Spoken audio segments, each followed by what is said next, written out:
তুমি আপা? জি বলুন। আপনি কি এই এলাকার? জি এলাকা। আচ্ছা, শামসুদ্দিন মিয়ার বাড়িটা কই? এই যে এই অ্যাড্রেসটা, মানে সঠিক অ্যাড্রেসটা কেউ বলতে পারতেছে না। শামসুদ্দিন চাচার কথা বলছেন? হ্যাঁ। আমাদের পাশের বাসাটাই তো ওনার বাসা।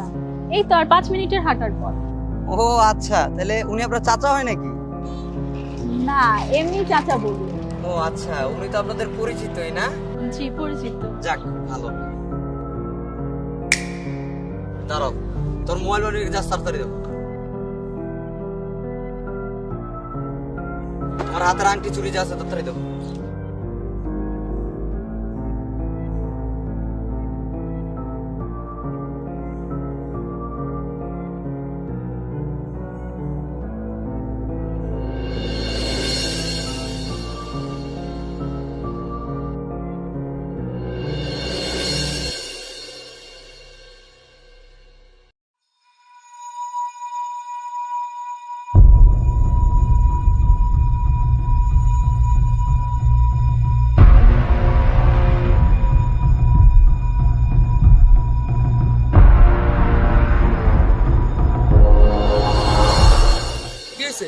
আপনার কি হয়েছে?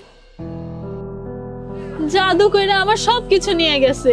কে নিয়ে কারা কারা ছিল এখানে? কে নিয়ে গেছে আপনি জানেন? না জানি না। কিছু জানেন না? চিনতে পারছেন? না চিনতে পারিনি। কাউকে চিনতে পারেননি? না।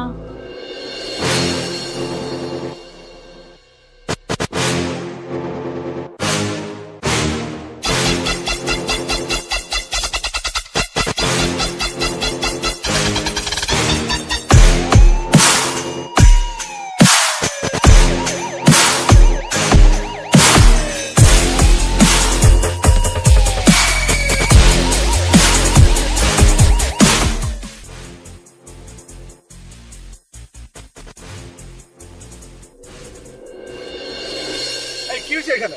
স্যার ওনার নাকি জাদু করে সব নিয়ে গেছে। জাদু টুনা করে নিয়ে গেছে, স্ট্রেঞ্জ তো। এই আপু কি হয়েছে? স্যার এমন জাদু করছে আমি নিজেই সব দিয়ে দিছি। জাদু করে আপনি সব নিয়ে গেছে? আচ্ছা আপনি আপনি টেনশন করেন না, চিন্তা করেন না, আমি দেখতেছি কি করা যায়। আরে কিসের জাদু স্যার, সব হিপনোটাইজ করে নিয়ে গেছে।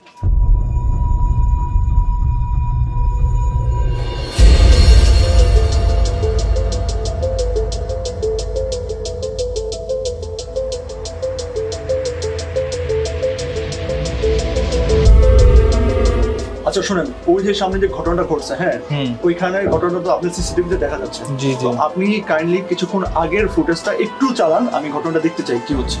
আচ্ছা ওয়েট করেন, বাইর করতেছি। এই যে দেখেন।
বিষয়টা কি, সে একা একা লোকটাকে সবকিছু খুলে খুলে দিয়ে দিচ্ছে, মানে কোনো কিছু করা লাগতেছে না, সে নিজের ইচ্ছে খুলে দিচ্ছে। তার এখনকার মহিলা এরকম ধান্দাবাজি, এগুলা মানুষের জিনিসপত্র হাতে নিয়ে যায়। হ্যাঁ, আপনার ওইগুলো চিন্তা করতে হবে না, ওইগুলো আমি দেখতেছি। আপনি জাস্ট আমাকে ভিডিওটা পাঠিয়ে দিন, আমি হোয়াটসঅ্যাপ নাম্বার দিচ্ছি আপনাকে। আচ্ছা বলেন হোয়াটসঅ্যাপ নাম্বার, আমি দিয়ে দিচ্ছি।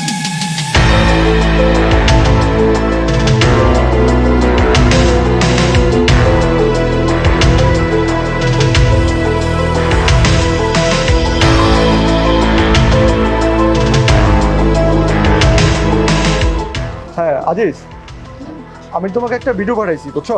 তুমি ভিডিওটা দেখো। আর এই লোকটাকে তুমি শনাক্ত করে ফোর্স নিয়ে যাও, শনাক্ত করো। 3 ঘন্টার মধ্যে আমি ওকে আমার টেবিলে চাই। কিভাবে পারো আমি জানি না, 3 ঘন্টার মধ্যে ওরা নিয়ে আসবা। আমি আসতেছি থানায় 3 ঘন্টার মধ্যে। ওকে।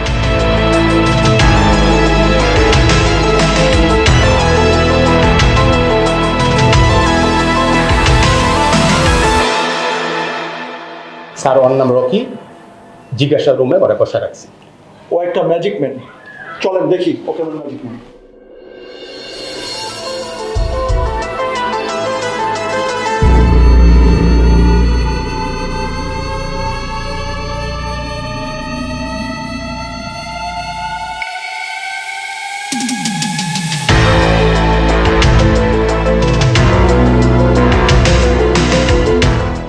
দেখে তো মনে হয় পত্র ফ্যামিলির সন্তান।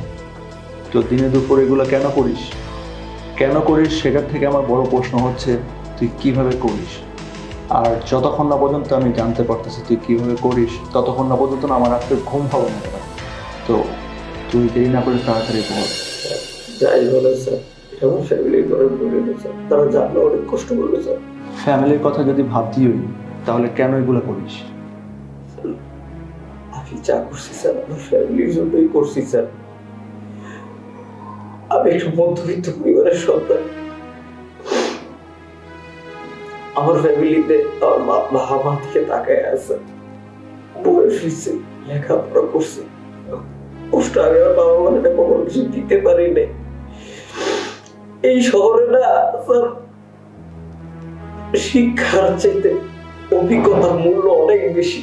যার কারণে স্যার নিজের করে আমি ভালো লেখাপড়া জানার পরে ভালো লেখাপড়া করছি বলে স্যার আমি ভালো করে চাকরি পাই নাই স্যার। যা করছি স্যার আমি তো বাধ্য হয়ে করছি স্যার, বাধ্য হয়ে করছি স্যার। ক্রাইম তো ক্রাইমই। তুই এই জাদু টোনা কোথা থেকে শিখছিস? এটা কি জাদু নাকি হিপ্নোটাইজ? তাহলে এটা কি? তুই কিভাবে একটা মানুষকে তোর বশে নিয়ে নিলি?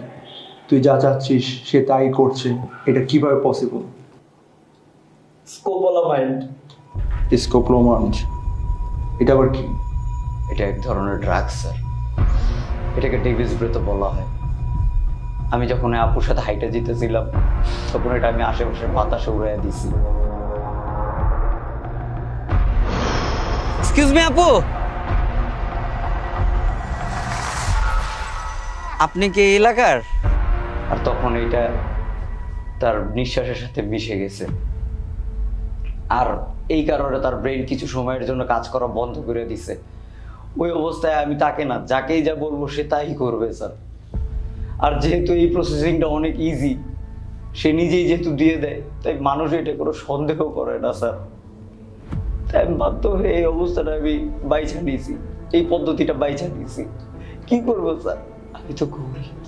তো এটার সম্পর্কে তুই কিভাবে জানলি, আর এটা তুই কোথায় পালি? স্যার আমি প্রচুর বই পড়তাম স্যার, প্রচুর বই পড়তাম। একদিন বই পড়তে পড়তে আমি ড্রাগস সম্পর্কে জানতে পারছি। জানতে পারি আমি যখন এটাও জানতে পারছি এই ড্রাগস মানুষের ব্রেইনকে কিছু সময়ের জন্য অকেজো করে দেয়, তখন আমার মাথায় এই প্ল্যানিং আসে, কারণ এটা তো কি সন্দেহ করে না। তখন আমি এই দেশের ডিলারদের সাথে যোগাযোগ করি, তারা আমার থাইল্যান্ড থেকে ড্রাগস আইনা দিয়েছে স্যার। এর বিষয়ে সত্যি কিছু জানি না স্যার। তোর মতো ট্যালেন্টেড কিছু ছেলে নিজের ট্যালেন্টটাকে অন্ধকার জগতে ব্যবহার করছে, আর এই দেশের কিছু মূর্খ লোক যারা ক্ষমতার চূড়ে বসে থাকার কারণে আজকে দেশে এই অবস্থা। তোর কোনো ক্ষমা নাই, তোর শাস্তি হবে। ক্রাইম তো ক্রাইম, তোকে শাস্তি পেতেই হবে। স্যার আমার আইন থেকে আপনারা যা মারা মারছে, যা সাজা দেওয়া দিয়েছে স্যার, আমার বাড়ির যত ব্যাপার স্যার, আমার ফ্যামিলির ব্যাপার স্যার, আপনাকে হাতটা জোর করি স্যার। আমার বাড়ির যত আমার ফ্যামিলির চিন্তা করে হইলো স্যার, পরে মাফ করে দেন স্যার। আমি বিশ্বাস করে স্যার ভালো হয়ে যাবো স্যার, কোনদিন স্যার আমি ভালো হয়ে যাবো স্যার, প্লিজ স্যার।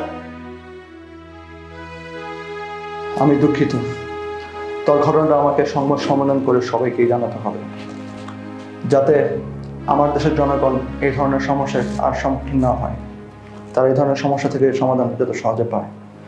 আর তোর মতো ছেলেমেয়েরা যাতে এই ধরনের ড্রাগ নিয়ে আর কোনোদিন খেলতে না পারে। তো